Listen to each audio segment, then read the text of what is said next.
जब लंकापति रावण अपनी अंतिम सांसें गिन रहा था, तब मर्यादा पुरुषोत्तम राम ने लक्ष्मण से कहा, जाओ उस महाज्ञानी से राजनीति और जीवन की वो शिक्षा लेकर आओ जो आज उसके साथ ही खत्म हो जाएगी।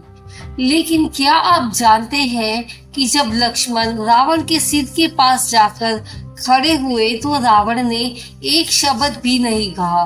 रावण की वो रहस्यमयी चुप्पी और फिर मरने से ठीक पहले दी गई वो 3 संकेत, वो कड़वी सीख जिन्होंने लक्ष्मण के साथ साथ पूरी दुनिया का नजरिया बदल दिया। अगर आप भी अपनी ताकत और ज्ञान पर घमंड करते हैं तो रावण की ये आखिरी बातें आपकी रोंगटे खड़े कर देंगी।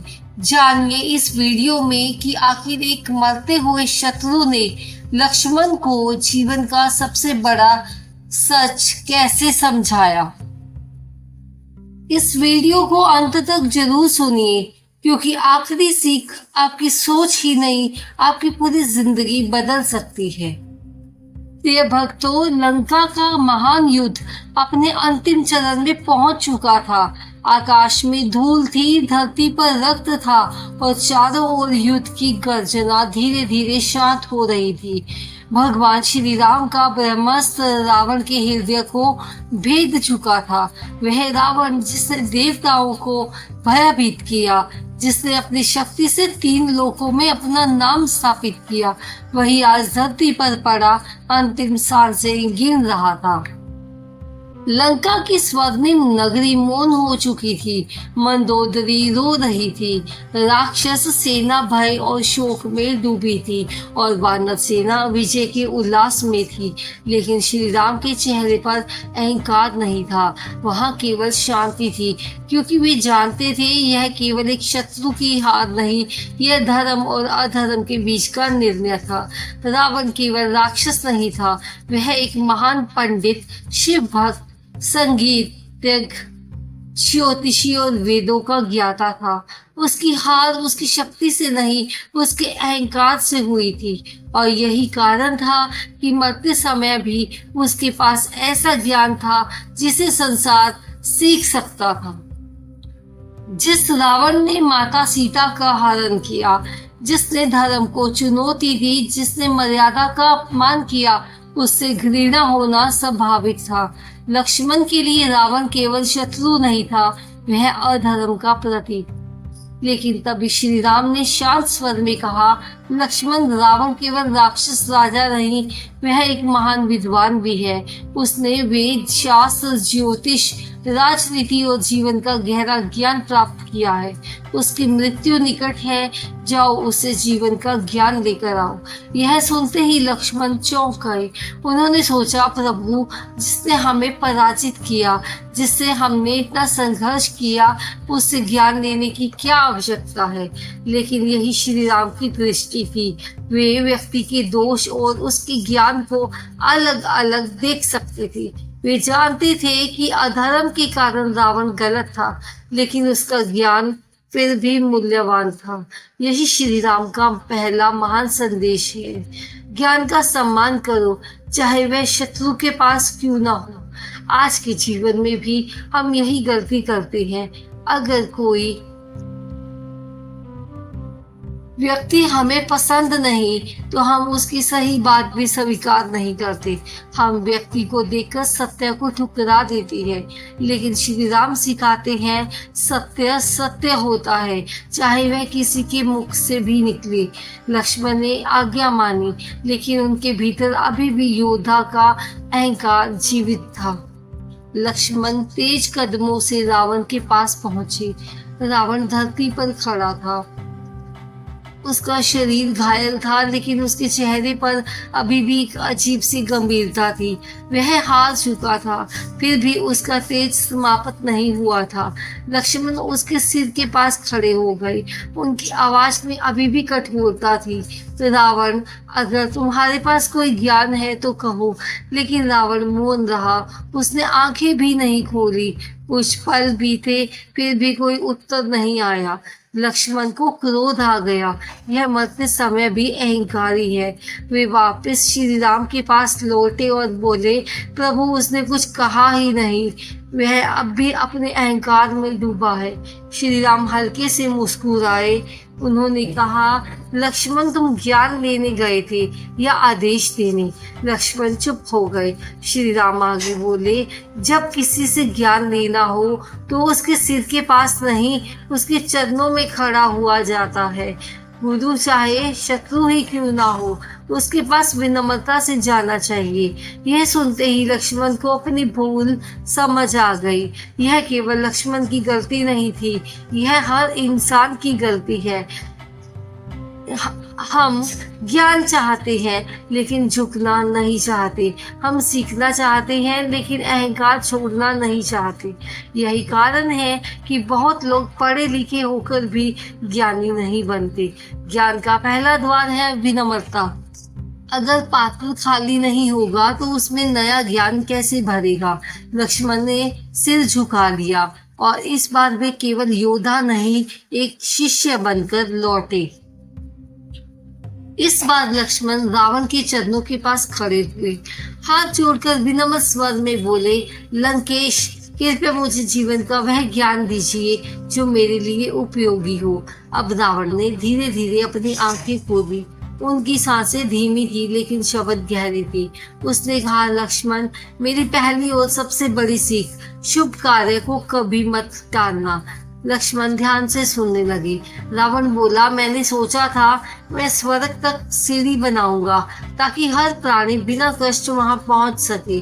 मैंने सोचा था समुद्र का खारा पानी मीठा कर दूं ताकि संसार को लाभ मिले। मैंने सोचा था अपने ज्ञान और शक्ति से लोक कल्याण करूंगा, लेकिन मैं सोचता ही रह गया। मैंने शुभ कार्यों को कल पर छोड़ दिया और वह कल कभी आया ही नहीं। यह शब्द केवल रावण की कहानी नहीं, हम सबकी कहानी है। हम कहते हैं कल से पूजा शुरू करेंगे, अगले महीने माता पिता के साथ समय बिताएंगे, समय मिलने पर अच्छे काम करेंगे, एक दिन अपने सपनों का घर बनाएंगे, सपनों पर काम करेंगे। लेकिन जीवन इंतजार नहीं करता, समय किसी के लिए नहीं रुकता और एक दिन जब हम पीछे मुड़कर देखते हैं तो केवल पछतावा बचता है। रावण ने समझ लिया, अगर उसने शुभ कार्य समझकर समय पर कर लिया होता तो शायद उसका अंत अलग होता। यही जीवन का पहला कठोर सत्य है। अच्छे काम को टालना भी एक प्रकार का नुकसान है। रावण ने कुछ पल रुक कर फिर कहा, लक्ष्मण, मेरी दूसरी सीख, अशुभ कार्य को जितना हो सके टाल दूं। उसकी आंखों में पछतावा साफ दिखाई दे रहा था। वह बोला, जब मैंने माता सीता के हरण का विचार अपने मन में लिया तब मेरे पास रुकने के कई अवसर थे। मंदोदरी ने मुझे रोका, विभीषण ने समझाया, मेरे अपने मन ने भी कई बार संकेत दिए, लेकिन मैंने किसी की नहीं सुनी। क्यों? क्योंकि मेरा अहंकार मुझसे कह रहा था, तुम शक्तिशाली हो, तुम्हें कौन रोक सकता है। यही उसकी सबसे बड़ी भूल थी। रावण जानता था वह जो करने जा रहा है वह गलत है, फिर भी उसने अपने क्रोध, वासना और अभिमान को चुना और वही एक निर्णय उसके पूरे साम्राज्य के विनाश का कारण बन गया। आज भी हम यही गलती करते हैं। हम जानते हैं यह रिश्ता गलत है, यह निर्णय गलत है, यह क्रोध गलत है, यह लालच गलत है, फिर भी हम कहते हैं बस एक बार, और वही एक बार पूरी जिंदगी बदल देता है। रावण कह रहा था, अगर मैंने उस एक अशुभ कार्य को टाल दिया होता तो आज यह विनाश न होता। यही जीवन का दूसरा सत्य है।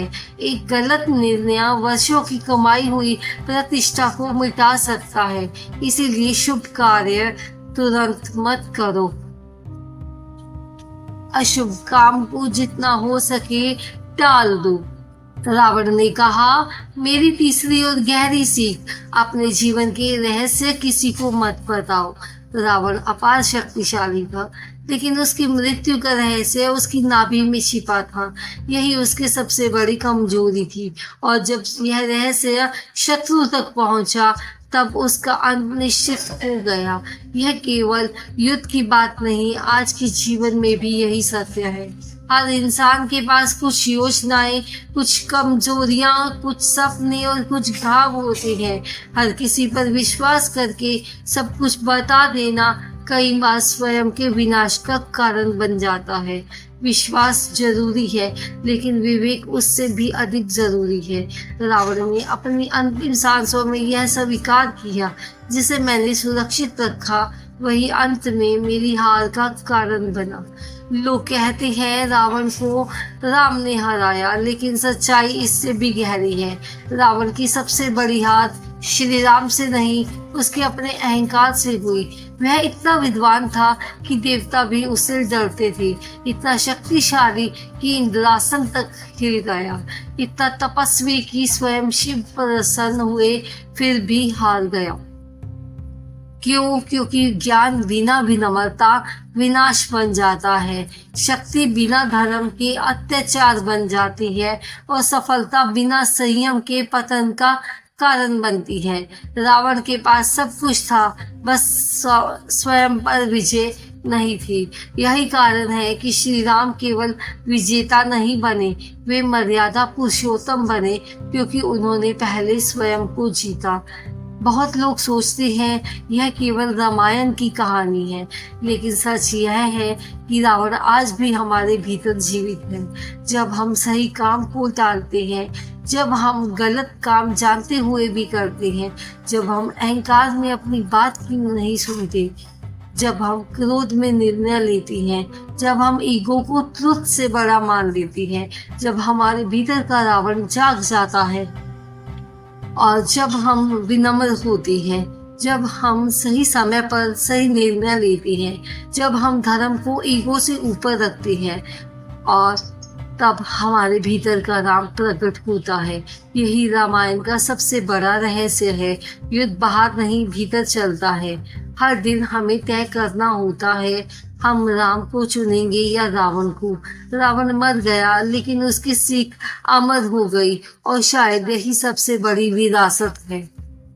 प्रिय भक्तों, जब रावण अपनी अंतिम सांसें ले रहा था, तब उसके भीतर केवल हार का दर्द नहीं था, बल्कि एक गहरा सत्य भी जाग चुका था। उसने सब कुछ देखा, अपना साम्राज्य, अपनी शक्ति, अपनी विद्वता, अपना अभिमान, और अंत में पूर्ण असहायता। स्वरमयी लंका, जो कभी उसकी गर्व का प्रतीक थी, आज उसकी आंखों के सामने मौन खड़ी थी। वह समझ चुका था कि धन, सत्ता, बल, ज्ञान, इनमें से कोई भी मृत्यु के सामने साथ नहीं जाता। अंत में केवल कर्म, चरित्र और सत्य ही शेष रहती है। रावण ने लक्ष्मण की ओर देखा, और जैसे उसकी आंखें कह रही हो, मैंने संसार जीतने की कोशिश की, लेकिन स्वयं को नहीं जीत पाया। यही मेरी सबसे बड़ी हार थी। यही जीवन का सबसे बड़ा सत्य है। हम अक्सर बाहर की जीत के पीछे लगे रहते हैं, धन, प्रतिष्ठा, शक्ति, सफलता, लेकिन अगर भीतर शांति नहीं है, अगर मन पर नियंत्रण नहीं है, अगर अहंकार हम पर राज कर रहा है, तो वह जीत भी हार बन जाती है। रावण का अंत केवल एक राजा की मृत्यु नहीं था, वह अहंकार की मृत्यु थी। और श्री राम की विजय केवल युद्ध की जीत नहीं थी, वह धर्म, विनम्रता और आत्म संयम की विजय थी। इसीलिए रावण हार गया था। रामायण केवल इतिहास नहीं, हर मनुष्य के भीतर चलने वाला इटर्नल ट्रूथ है। प्रिय भक्तों, अब तक आप समझ गए होंगे कि रावण केवल खलनायक नहीं था, वह एक महान विद्वानी भी था, जिसकी सबसे बड़ी हार उसके शत्रुओं से नहीं, उसके अपने अहंकार से हुई थी। मरते समय उसने लक्ष्मण को 3 सीख दी। शुभ काम में कभी देरी मत करो, अशुभ काम को जितना हो सके टालो, और अपने रहस्य हर किसी को मत बताओ। यह केवल उपदेश नहीं, जीवन के ऐसे नियम हैं जिन्हें अपनाने वाला व्यक्ति पछतावे, विनाश और असफलता से बच सकता है। रामायण हमें यही सिखाती है, रावण बाहर नहीं, हमारे भीतर है, और राम भी हमारे भीतर ही है। जब हम ईगो चुनते हैं, हम रावण बनते हैं। जब हम विनम्रता, धर्म और सही निर्णय चुनते हैं, हम राम की मार्ग पर चलते हैं। याद रखिए, जीवन की सबसे बड़ी जीत दूसरों को हराना नहीं, स्वयं को जीतना है। अगर आज आपने इस एक सत्य को समझ लिया तो यह वीडियो केवल कहानी नहीं, आपकी जिंदगी बदलने वाला संदेश बन सकता है। कमेंट में जय श्री राम जरूर लिखें और बताएं आपको रावण की कौन सी सीख सबसे गहरी लगी। इस वीडियो को अपने परिवार, दोस्तों और उन लोगों के साथ शेयर जरूर करें जो जीवन में सही निर्णय लेने की लड़ाई लड़ रहे हैं, क्योंकि शायद उन्हें अभी इस ज्ञान की सबसे ज्यादा जरूरत हो। अगर आप चाहते हैं ऐसे ही गहरी, रहस्यमयी और जीवन बदलने वाली रामायण और महाभारत की कथाएं आप तक पहुंचती रहे तो चैनल को सब्सक्राइब जरूर करें, क्योंकि अगली वीडियो इससे भी ज्यादा रहस्यमयी हो। जय श्री राम। धन्यवाद।